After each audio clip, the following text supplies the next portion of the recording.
بسم الله الرحمن الرحيم. الحمد لله والصلاة والسلام على رسول الله. خوتي مرحبا بكم في هذا التمرين الجديد اللي غادي نخدمو ان شاء الله استعدادا للشحن الوطني 2017. معكم اخوكم ابو هدى. طيب عمل بوز، قرا التمرين مع راسك، حاول تخرجو ونتلاقاو باش نخدمو ان شاء الله في الصفحة الموالية. طيب السؤال الاول مطلوب حساب النهاية ديال اف لي اكس عندما يؤول اكس الى بلس لانفيني. ليميت عند بلس لانفيني. التعبير اللي غنستعملو هو التعبير الاول اللي فيه اكس مربع في الين ديال اكس. طبعا كنعرفو ان هذه نهاية اعتيادية ولا لا، دونك اكس على اكس على النهاية الاعتيادية عندنا في الين كتمشي لصفر. دونك نقدر نحسب بشكل عادي هذه هي بلس انفيني، وهذه ايضا كنعرفو ان الين الين اكس كتمشي بلس انفيني عندنا نقول اكس على بلس انفيني، دونك هي بلس انفيني. دونك باش بطبيعة الحال كما كنقول دايما متنكتبوش، تكتبو تساوي بلس انفيني وكنديرو التعليل لان لا ليميت ديال الين اكس كتساوي بلس انفيني عندما يؤول اكس الى بلس انفيني، ولا ليميت ديال اكس مربع كتساوي بلس انفيني عندما يؤول اكس الى بلس انفيني. طيب من لقينا الين اكس ليميت سي ديال اف اكس بلس انفيني، غنحسبو لا ليميت الثانية هي ديال اف لي اكس على اكس. دونك عطينا ليميت الثانية من اكس الى بلس انفيني ديال اكس فوا الين اكس. دونك نفس الشكل بلس انفيني فوا بلس انفيني هي بلس انفيني، وغنديرو عاوتاني التعليل ديالنا لأن ليميت ديال الين اكس كتمشي لبلس لانفيني، بطبيعة الحال ليميت ديال اكس في بلس لانفيني راه هي بلس لانفيني. دونك نحسب هنا ليميت بجوجات. التأويل الهندسي، التأويل الهندسي دونك هاديك في الاكس على اكس كتمشي بلس، دونك سي اف يقبل محور الأراتيب كاتجاه، يعني يقبل فرع شلجمي، عفوا يقبل فرعا شلجميا في اتجاه محور الأراتيب. طيب السؤال الثاني هو ليميت ديال اف اكس عندما يؤول اكس الى موان لانفيني. بطبيعة الحال غادي نستعملو التعبير الآخر ديال الدالة اللي هو اكسبونسيال 2 اكس ناقص اكسبونسيال اكس.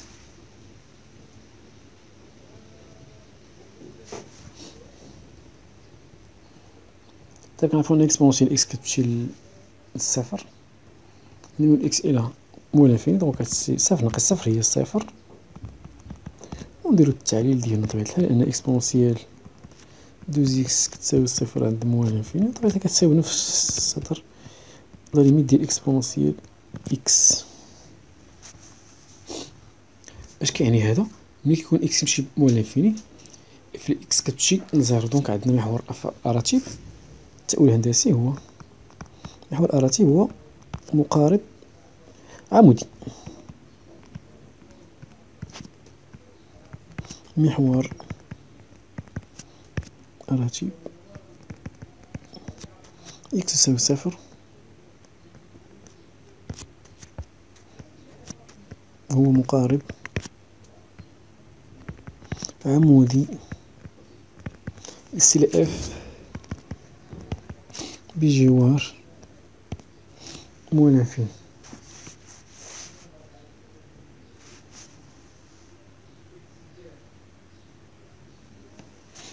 عفوا هنا إكغيك كتساوي صفر لأن محور الأراتيب.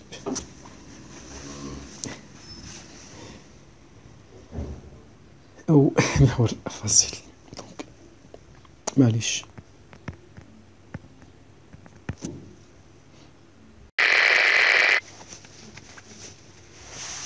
طيب السؤال 3 تنظن عندنا دراسة اتصال وقابل الاشتقاق ديال الدالة عند الصفر. طبعا اف لي صفر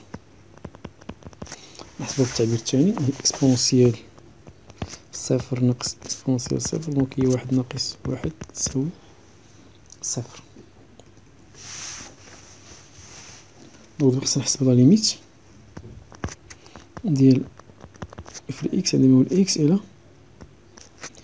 صفر بلس تساوي ليميت ديال صفر بلس ديال اكس مربع الين اكس. طبعا اكس كيمشي لصفر والالين كيمشي الموان انفيني، دونك عندنا شكل غير محدد. ولكن بطبيعة الحال هاد النهاية حنا عندنا في النهاية الاعتيادية عندنا واحد النهاية اللي هي اكس الين اكس كتقول للصفر عند الصفر، وراح عندنا اكس مربع اكس اس ان عموما كتمشي للصفر. دونك هادي راه نقدرو نعتبرو نهاية اعتيادية، اولا خوفا من عدم القبول ديال الإجابة غنديرو ليها اكس فوا اكس الين اكس. دونك هادي صفر وهادي صفر، دونك كتساوي صفر. دونك بطبيعة الحال نكتبو التعليل ديالنا، لأن ليميت ديال اكس تساوي ليميت ديال اكس الين اكس كتساوي صفر عندما اكس الى صفر. دونك لقينا لا ليميت ديال اف اكس عند اكس بلس هي صفر هي اف لصفر. دونك اف متصلة على اليمين في اكس صفر كتساوي صفر، وعلى اليسار بطبيعة الحال غنلقاو النهاية هي بطبيعة الحال هي نفسها، لأن الدال أصلا معرف داك على اليسار صفر هنا صفر موان كتساوي لا ليميت ديال صفر موان ديال اكسبونسيال دوز اكس موان اكسبونسيال اكس. نعوضو بشكل مباشر اكسبونس صفر موان اكسبونس صفر هي واحد ناقص واحد هي صفر. دونك لا ليميت ديال اف دي اكس عند صفر موان كتساوي صفر كتساوي اف لصفر، ومنو اف متصلة على اليسار في الصفر وفي اكس صفر كتساوي صفر. خلاصة اف متصلة على اليمين متصلة على اليسار، دونك اف متصلة في النقطة اكس زيرو ايكال زيرو. الآن نمشيو للشطر الثاني اللي هو قابلية الاشتقاق ديال الدالة اف في النقطة صفر. دونك باش نشوفو قابلية الاشتقاق غنحسبو لا ليميت دائما نبداو صفر بلس ديال اف ل اكس ناقص اف لصفر على اكس ناقص صفر. دونك هي لا ليميت ديال صفر بلس بطبيعة الحال على اليمين عندنا اكس مربع إذن اكس ناقص اف لصفر اللي هي صفر، غادي تقلنا على اكس ناقص صفر دونك على اكس.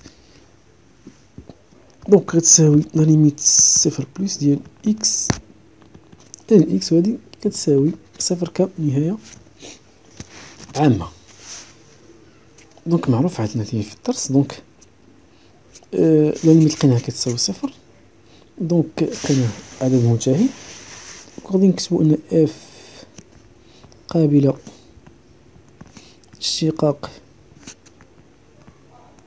على يمين الصفر، والعدد المشتق على اليمين هو صفر. دونك نشوفو نفس المسألة على اليسار. لا ليميت زيرو موان دائما اف لإكس ناقص اف لصفر على اكس ناقص صفر تساوي لا ليميت ديال زيرو موان اكسبونسيال دوز اكس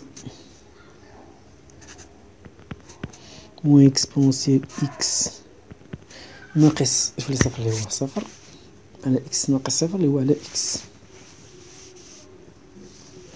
بطبيعة الحال كنعرفو عندنا نهاية اعتيادية في الصفر ديال الاكسبونسيال فيها اكسبونسيال اكس ناقص واحد على اكس، أليس كذلك؟ دونك تحاول تبان عندنا هاد التعبير هذا، عندنا اكسبونس دوز اكس وعندنا اكسبونس اكس، دونك خصنا نزيدو واحد من واحد ونقصوها نشوف واش غيعطينا هادشي.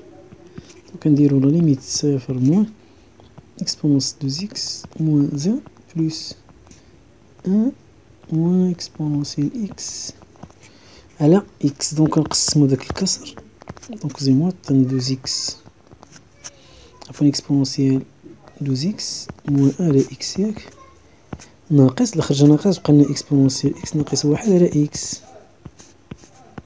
في هاد الحالة وحدنا المقام ديال هادشي يعطينا هاد التعبير هذا. دونك هنا عندنا 2x خصو لي عندنا 2 وغادي نضربو في 2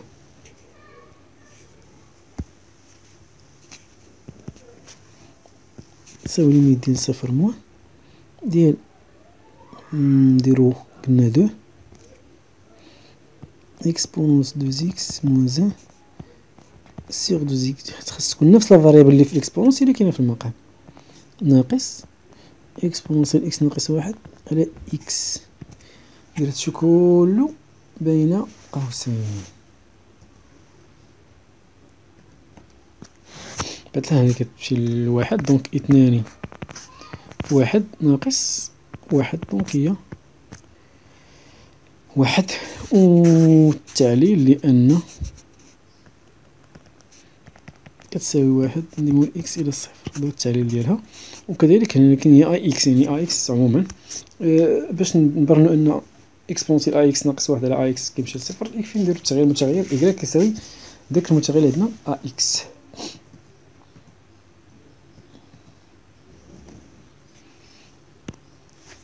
طيب لقينا ايضا على المنتهي دونك اف قابلة الاشتقاق على يسار الصفر و اف بريم غوش اون زيرو ايكال دونك ماشي نفس العدد المشتق لقينا على اليمين واليسار لقينا مختلفين. دونك عموما الدالة غير مشتقة في الصفر. دونك نكتبو ان اف بريم غوش دو زيرو تخالف اف بريم دروا دو زيرو. اذن اف غير قابلة للاشتقاق في اكس صفر كتساوي صفر.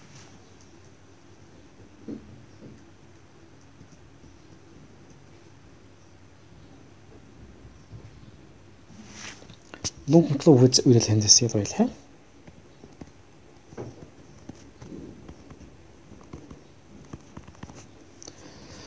لقينا اف بريم دروات دونك دروات كتخالف اف بريم غوش و اف بريم دروات هادي لقيناها كتساوي صفر وهادي كتساوي واحد ياك.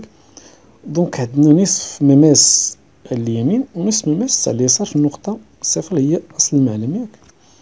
دونك نصف مماس اللي على اليمين دير هكذا لأنه كيساوي صفر واللي على اليسار كون الموجه ديالو هو واحد دونك دير بحال هكا. دونك اش كتسمى نقطة زاوية ربما هذا هو الاسم كيتسمى هاد النقط هادو. واخا اف بريم دروات يخالف اف بريم دروات اون زيرو دونك سي اف يقبل عند النقطة ذات الأفصول إكس صفر يساوي صفر نصفي مماس على كل من يمين صفر ويساري. تدور التأويل الهندسي. دونك على اليمين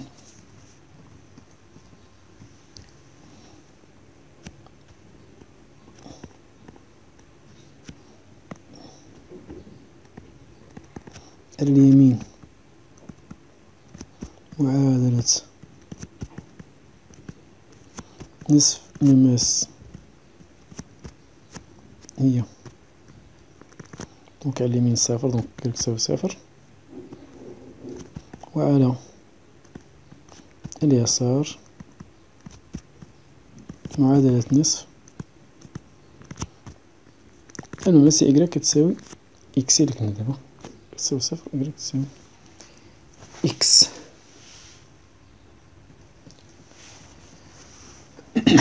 طيب السؤال الموالي السؤال رقم 4 نطلب حساب مشتقة. دونك عندنا ديكان إكس أكبر قطعا من صفر، عندنا إف بريم لإكس كيساوي المشتقة ديال إكس مربع في إلين إكس. دونك المشتقة ديال الجداء، دونك كنديرو اثنان إكس في إلين إكس زائد إكس مربع في واحد على إكس، دونك تساوي هنا اثنان إكس إلين إكس زائد إكس نعملو في إكس بقالنا إكس عامل اثنان إذن إكس زائد واحد.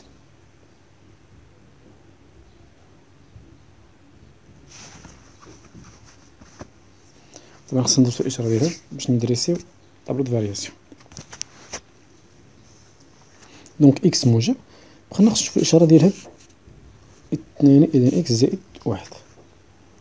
دونك إف بريم إكس إيكال زيرو يكافئ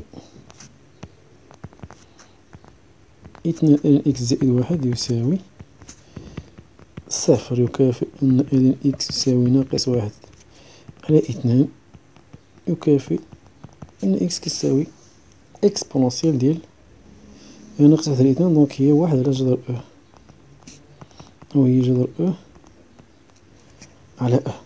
دونك إلا كان إكس كبر من هاد العدد ف إف بريم موجبة، إلا كان صغر ف إكس إف بريم سالبة. بطبيعة الحال اعتبرنا هاد كبر من صفر، دونك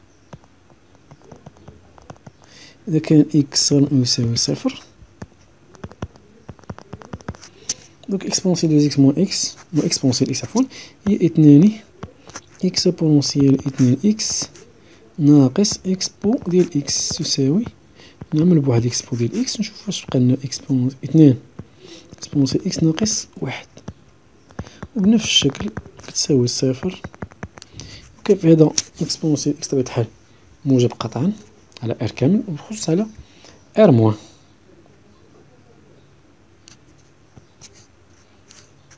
دونك عندنا اثنان إكسبونسيال إكس ناقص واحد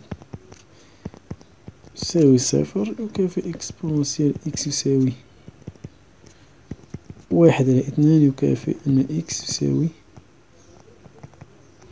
الألم ديال واحد على اثنان أو ناقص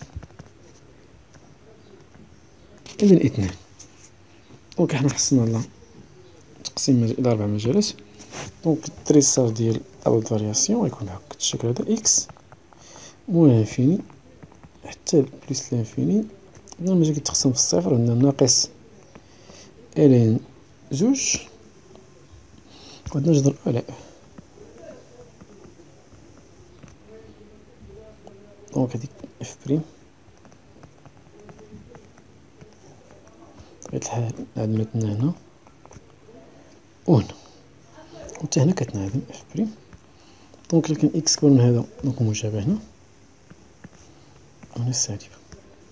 نفس الشيء إلا كان إكس كبر من هذا دونك إكس كبر إكسبونسيال كبر أكبر أكبر، عفوا مشيت بشي معاكس، دونك هنا بلوس وهنا موان. دونك غنديرو إف تهبط تعاود تطلع تعاود تهبط تعاود تطلع، طبعا إف لصفر. هنا عفوا واحد بتي ديرو هنا مكاينش هنا، هنا كنديرو نقينا غير قبيلة الشقاق بريم ضربات تشغال في بريم كوش، دونك ضربات هي صفر هنا واحد.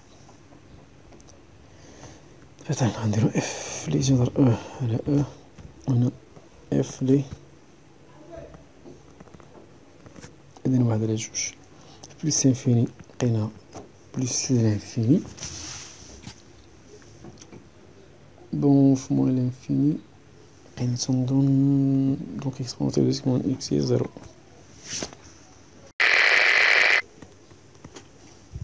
طيب السؤال الخامس عندنا جي قصور إف على موان لانفيني موان إلين دو المغلق. بطبيعة الحال ملي كيعطوك هاد السؤال هذا كتعرف بلي غاد موان إلين دو خص تكون في جدول التغير، دونك خص تكون دايرة في هاد المجال حتى نطلب ديالك أن تثبت أنها يعني بيجكتيف او تقابل. دونك خصك تكون لقيتيه في هذا المجال هذا دالة متصلة ورتيبة قطعا. دونك باش نبينو ان هاد الدالة تقابل غنقولو انه جي قصور الدالة اف على هذا المجال. دونك جي متصلة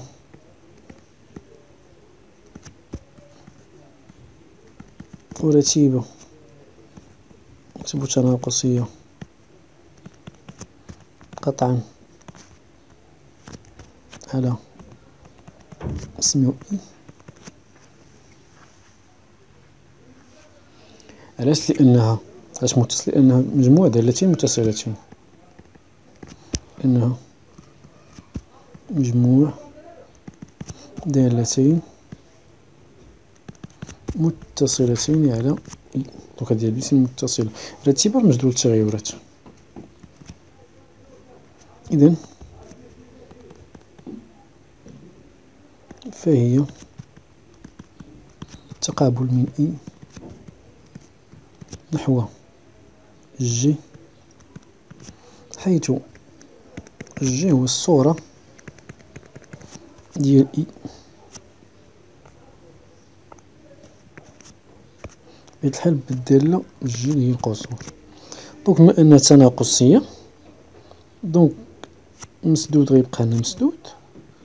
دونك جي لي ناقص لين جوج لا ليميت ديال جي لي اكس عند موان لانفيني ونديروه مفتوح. بطبيعة الحال جي ناقص هي ناقص واحد على 4 لا ليميت عطاتنا صفر. على حدنا المجال جي. دونك بقينا دابا نحددو التعبير ديال الدالة جي. بطبيعة الحال يكون السؤال باء يكون اكس من مجال جي. دونك جي موان زي معرفة من جي نحو اي، بحيث يكون اكس التعبير اللي هو جي موان زان اكس يساوي إيكغيك. دونك جي موان زان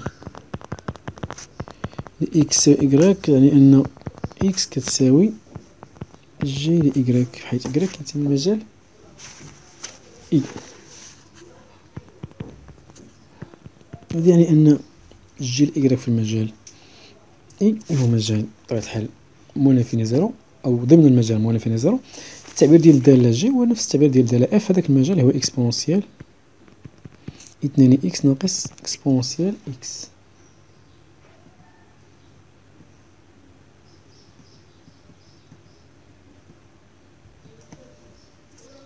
دونك باش نخرجو عفوا هنا إيكغيك ولفت إكس.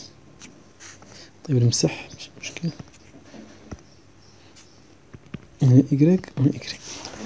دونك باش نخرج ديك إيكغيك خصنا شي فكرة. الفكرة اللي غنديرو هي هادي بحال قلنا بداية من طريقة هامة إكسبونس إيكغيك أس 2 ناقص. دونك كنزيدو واحد على 4 نقطة واحد على 4. أوكي. دونك كنديرو إكس إكسبونسيال دو إيكغيك موان إكسبونسيال إيكغيك بلس إيكغيك زائد واحد على 4 ناقص واحد على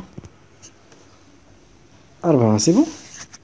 باش تكون الفكرة واضحة غنديرو هي إكسبونسيال إيكغيك ناقص واحد على 2 أس 2 ناقص واحد على 4. دونك نشرنا هذه هي إكسبونسيال دو إيكغيك ناقص 2 في واحد على 2 هي واحد. دونك ناقص إكسبونسيال إيكغيك زائد واحد على 4 واحد على 2 أس 2 هي واحد على 4 هي هذه. دونك مع هاد موان زان كار غتمشي غتبقى لنا نفس التعبير اللي كان عندنا هنا. دونك هذا كيعني أن إكسبونسيال إيكغيك ناقص واحد على جوج أس 2 كتساوي لنا واحد على 4 للطرف الآخر أو ناقص اللي هي إكس زائد واحد على 4.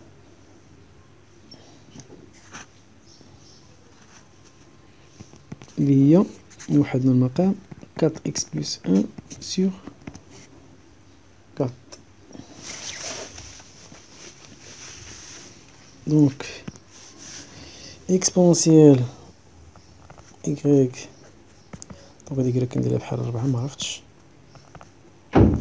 ناقص 1/2 كتساوي بلوز او موان غاسين ياك ديال داكشي. المهم لتحت راه دونك 4 إكس زائد 1.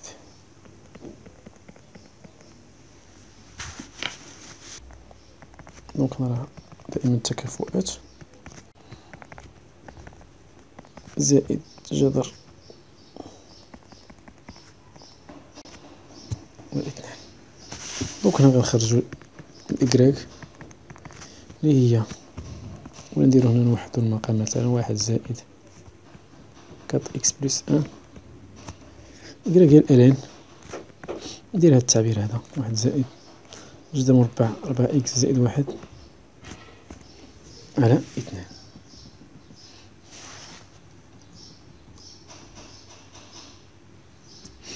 طبعا خصنا نبرهنو على المجال اللي كنلعبو فيه باش نشوفو واش نختارو بليز او موان. هنايا طبيعة الحال هادي راه المسألة اللي درناها طبيعة الحال في الدوال العكسية.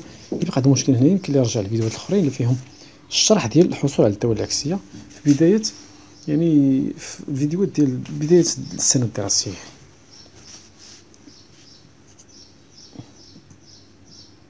دونك بقى تنظن السؤال ديال الرسم، وقبل منه كاين سؤال ديال تنظن ديال واحد المساحة بطبيعة الحال معرفتش مانيش التمرين قدامي في الورقة. المهم تنظن السؤال السادس. دونك مطلوب حساب مساحة الحيز. مساحة الحيز نسميوه أ محصور بين الدالة محور الأفاصيل والمستقيمين 1 و إكس إيكال 1 و إكس إيكال تماما. دونك في المجال 1 خصنا نشوفو جدول التغير ديالنا. دونك مجال 1 خصنا نعرفو فين كاين باش نشوفو يعني واش ناخدو يعني واش القيمة المطلقة موجبة، واش يعني الدالة فوق عفوا محور الأفاصيل أو تحت منه.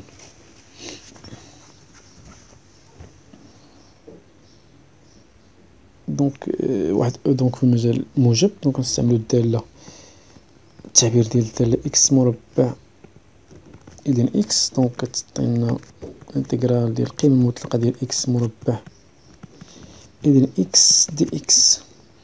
دونك إكس محصور بين 1 و أو. إلا رفعنا المربع عطينا إكس مربع محصور بين أو مربع، وإلا دخلنا الآلان دونك إن 1 0 الآلان ديال أو هي 1.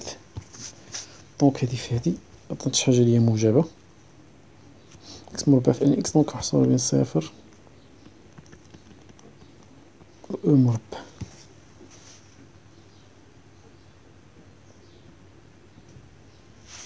دونك موجب، وبالتالي غادي ناخدو من التعبير ديال إكس مربع إلى إكس دي إكس.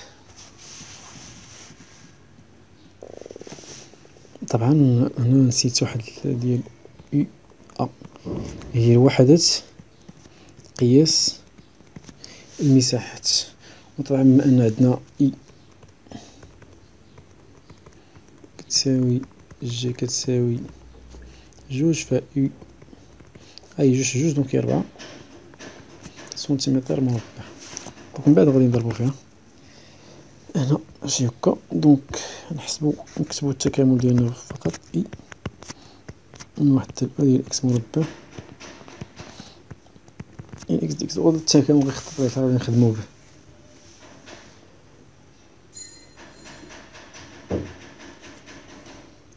بالمكمل بأجزاء. دونك يو إكس هي إلى إكس و في بريم هي إكس مربع. دونك إي بريم هي 1 على إكس و في إكس هي إكس 3 على 3. دونك إي يساوي إف في دونك 1 على 3 إكس 3 إلين 3 من 1 حتى لأ ناقص التكامل ديال هادي فهادي. دونك 1 على 3 إكس مربع ديال إكس كتساوي 1 على 3 إكس 3 إلين 3 ناقص 1 على 3 الأصلية ديال إكس مربع هي إكس 3 على 3 دونك هادشي لي هي 9 إكس 3 حتى أو. دونك غادي يبقى لنا مسألة حسابية ونضربو في 4 باش نحصلو على الجواب ديالنا. 8 غير تنقول تقريبا هي مضبوطة زائد 1 على 9 ومنه يعني أ ديال المساحة عطينا 4 على 9 في 2 أس 3 زائد 1 سنتيمتر مربع.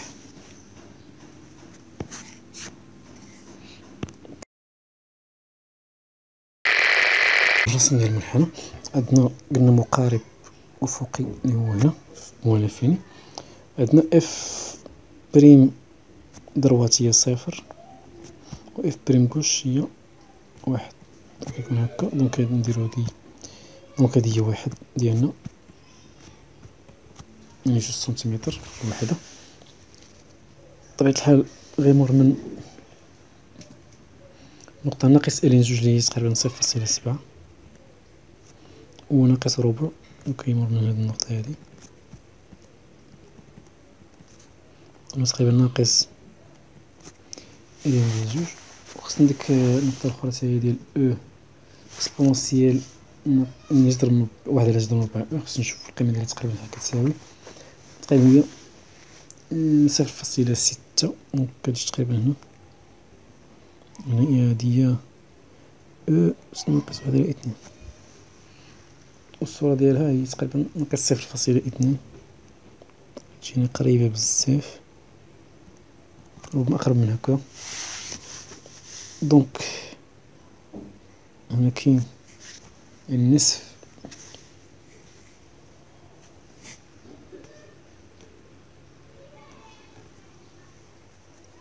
مماس هكذا مقارب دونك يمر من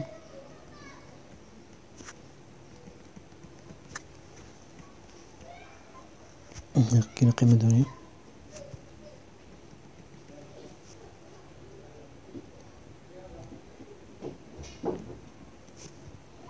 يعني خصنا نشوفو النقطة اللي تقاطع فيها مع محور الفاصل واش واحد.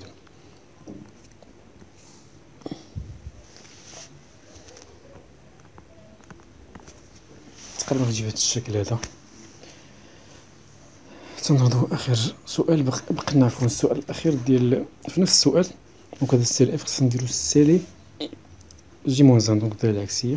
بهاد الحالة الدالة العكسية كتكون متماثلة بالنسبة للمحور أولا هذا هاد المستقيم تكون هكذا النصف الأولي للمعلم. بطبيعة الحال المجال اللي كنلعبو فيه هو هذا. ناخدو اللون الأخضر مثلا يعني من هنا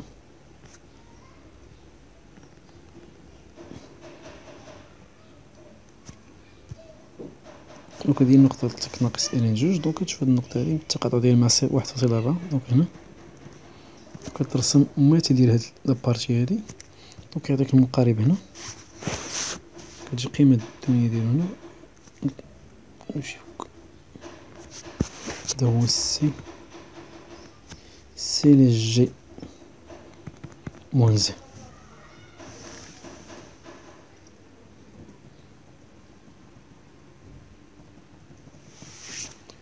وكنشكركم على المتابعة وإلى اللقاء. السلام عليكم ورحمة الله.